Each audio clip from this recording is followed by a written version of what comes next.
Bret Weinstein is an interesting figure to say the least, not because of the evergreen controversy that gave him an unprecedented attention he always deserved, but because of his ability to perceive connections between human biology and the damaging effects of our actions in political, social, economic, and private realms. Where others see problems, Bret Weinstein presents them as symptoms caused by actual problems that are deeply rooted in our Darwinian nature. With this perception of evolutionary connections between human biology and the systematic power structures, Weinstein points to the dangers of algorithmic censorship, manipulation, and surveillance perpetrated by monopolistic corporations like Google, Facebook, and Apple on behalf of democratic governments. Weinstein illustrates that these are authoritarian virtues that aren't exclusive to totalitarian regimes, and that democracies aren't immune to the very biological nature of humans they are composed of. Weinstein calls this an evolution towards ruthlessness. So let's look at a thought experiment about how evolution of strategies in markets would function. On the left, you have a benevolent corporation. It does only what's in the public's interest. In the middle, you have a ruthless corporation that does only what's in its own interest, irrespective of the cost to society. And on the right, you have a corporation that's more realistic. It's a mixed strategy. There are some costs it will inflict on the public, there are some costs that go too far, and it tries to balance those concerns. Now imagine that these companies face a series of choices across a year.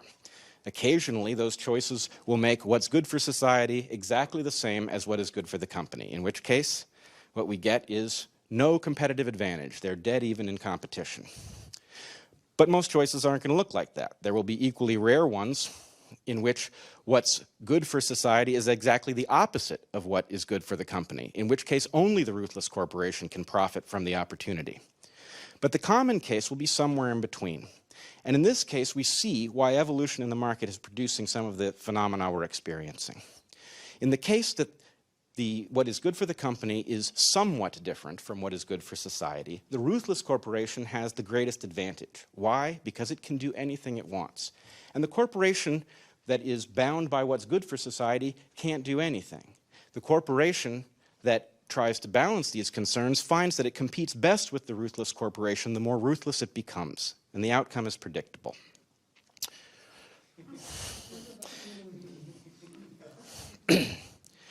In the end, in sectors of our economy where there is not a lot of room for utility-increasing innovations, we see an evolution towards ruthlessness that has predictable consequences.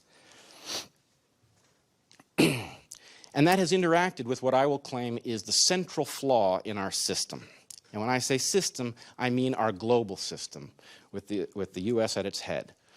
What we have here are feedback loops that interact. Wealth that is made in the market is capable of increasing one's power over regulation. Power over regulation allows increased opportunity to make money in the market. This is a positive feedback loop.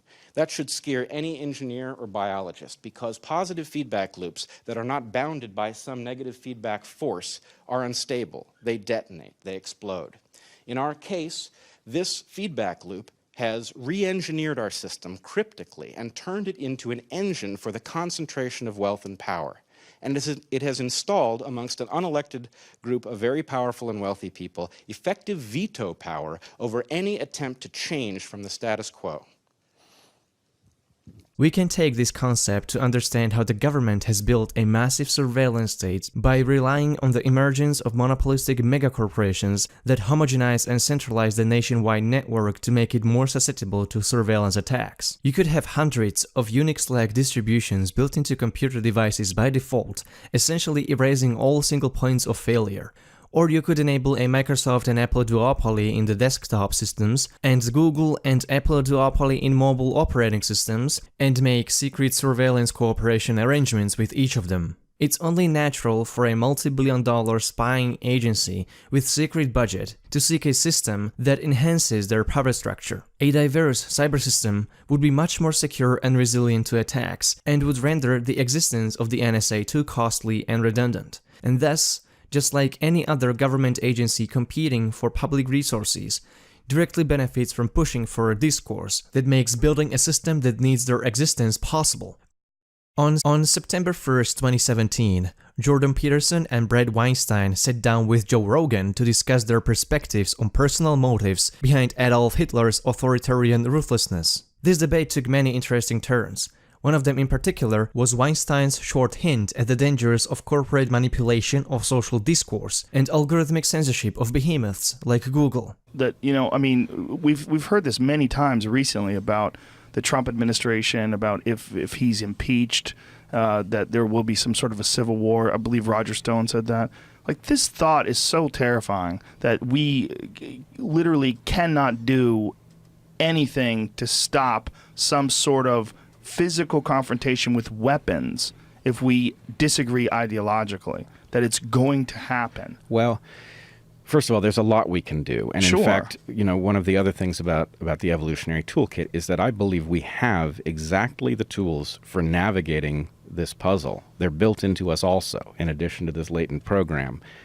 But we are now in a very dangerous situation because, for example, if Google and other of these online Goliaths start deploying algorithms that decide what we get to talk about and see, then we cannot use the very tools that are necessary in order to escape and avoid something like civil war. Notice how this was Weinstein's direct answer to Joe Rogan's concern that it seems impossible to avoid a nationwide armed conflict between opposing factions in the US. I wish Weinstein could have continued to elaborate on this concept, because it could have explained much darker and more serious issues that could actually threaten the existence of democracy in the Western world.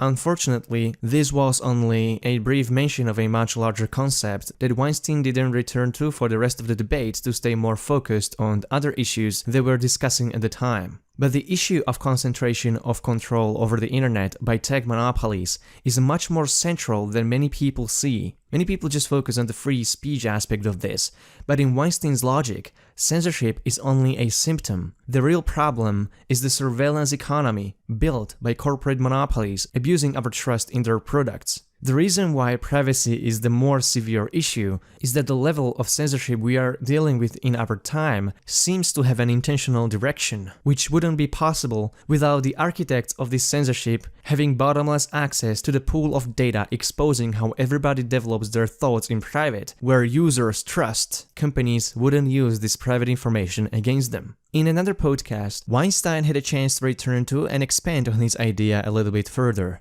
that this centralized manipulation of social and political discourse is only possible due to our unskeptical willingness to hand over unrestrained access to our private psychologies to any corporate entity which surveys we intend to consume. Collecting, analyzing, and profiling years' worth of our private data has enabled these corporations to figure out exactly how and what we think in real time, and even predict our future behavior with nearly perfect accuracy. Listen carefully to Weinstein's analysis of how the design of smartphones impacts our psychology so that they are capable to extract as much private data as possible. But aren't they just attractive to people? I mean, that's one of the reasons why a phone is so addictive, is because it's attractive, because you can get access to information at the drop of a hat, so you just constantly want to feed that machine. You constantly want to what can I do? Can I play a game on it? Ooh, can I take a picture of myself? Ooh, can I give myself a dog nose? Ooh. Right. But imagine, it's amazing to me that it's even hard to do this thought experiment, but put yourself in your own mind 15 years ago and present yourself the deal that the phone represents. Hey, Joe, check this phone out, right? This phone is going to allow you to navigate in a place you've never been. It's going to connect you with all sorts of people who share your interests. You're going to be able to say a sentence that you think is clever, and suddenly hundreds or thousands of people are going to be able to react to it. All sorts of marvelous things. And then the point is, well, here's the downside, okay? You're going to be hooked into mega corporations that are going to study your psychology, and they are going to compete in order to keep you paying attention to their site. And they're going to become so sophisticated that you're going to lose control over your own mind. You are going to become addicted to it in the way that you might become addicted to nicotine, right? So that's a pretty high cost. What's more, you are going to surveil yourself. You're going to surveil yourself, and your only protection from surveilling yourself are going to be end-user license agreements that you're not going to be legally sophisticated enough to understand. And so you're going to be at the mercy of whoever has access to your phone camera, your metadata, all of these things. So the point is, if you said this to you 15 years ago, you'd know to be afraid of it, right? I probably wouldn't. I'd probably be like, I'll put it down if I don't like it. Okay, well, I must tell you, if you told me that I was going to be bugging myself with a sophisticated device like that, I can't even turn it upside down because there's a camera on both sides of the damn thing, right? I mean, the cost is really high, but we signed up for it incrementally in a way that never left the ability to say no. And what's worse, it is now inconceivable if we discovered that the net cost of such a device exceeded the value of it by 10 times. We still couldn't get rid of them. You can't pull them back. You can't unmake them. There's too much benefit to them, though. You're making it seem as if it's only a negative. But it's not only a negative. It's also answering every single question you could ever have about anything technical, anything involving history, anything involving facts. And obviously, in today's day and age with hashtag fake news, you're going to get a lot of bullshit facts in there as well. But just the sheer access to information, the ability to contact each other instantaneously. There's a lot of pros to it. Huge number. Believe me, I'm not underrating the value of it. I mean, you pointed to it yourself. Having even just Wikipedia in your pocket is that's such a fantastic gift to have that access to information, not only on your home computer, but right there in your pocket. That's amazing. Right. So I'm not saying the benefit isn't spectacular, and I've signed up for it like everybody else. But the cost is very high and didn't have to be. In other words, if you had set the bounds in which the market was going to solve this problem so that you, for example, prevented it from breaching our ability to protect our own privacy, you could have had the benefit of Wikipedia and instant communication and all of these things without the huge downside. So the privacy issue being cookies or cameras? Like which one are you referring to? Well, first of all, I think the cameras are a bit of a red herring. I don't think first of all, there's a huge amount of data involved in video. To the extent there's an issue, it would be more about the microphone and the fact that it can listen into conversations and basically track who's thinking what. And there's so much power in that potentially that even if it's not being used presently, it's only a matter of time before somebody taps into that data and starts using it to shape things they are not entitled to shape. The identity politics that has frequented the content on the internet lately almost seems like it comes orchestrated by those who hold their hands on the keyboards, typing codes into algorithms controlling the internet content in a manner that intentionally divides us further and further into echo chambers and personalized filter bubbles. This wouldn't be possible if it weren't for Google's and Facebook's access to everything we do online and even offline. Censorship and manipulation would never be this effective if they didn't have unrestrained access to study our psychologies. Maybe it could give you a pause to reconsider whether the ever-expanding divide between political tribes in the US and the West in general is nothing but the result of years-long manipulation of your social news feeds. Many people think they can't be manipulated just based on the fact that someone is constantly looking at and analyzing their private lives. But this couldn't be further from the truth. There were multiple studies researching how manipulation of Facebook news feeds affects people's emotions, where they successfully managed to trigger positive or negative emotions purely based on how Facebook decided to filter the content they were exposed to. You are human, just like anyone else, and you react to what you see. If this weren't true, Google wouldn't make over 90% of its billions in annual revenue from advertising. Facebook wouldn't become the most attractive platform for advertisers if the data from your browsing history, instant messaging, and other online activities Facebook collects weren't valuable. If your digital privacy couldn't be monetized, Amazon wouldn't sacrifice all revenue they could make from sales of their devices in order to make so much more from your private data. Our approach is premium products at non-premium prices. So we sell the hardware at break even, so we don't try to make any money when we sell this hardware. And we hope to make money when people use the devices, not when they buy the devices. Here, you have it confirmed. There is an evolutionary link that explains why privacy matters. Don't give corporations and government agencies access to your psychology anymore. Start protecting your privacy. It matters for every other right you want to exercise. Educate yourself. Switch to Firefox or Brave browser. Install uBlog Origin. Start using Tor browser. Be anonymous. Switch to Signal for instant messaging. Use DuckDuckGo or StartPage as your default search engine.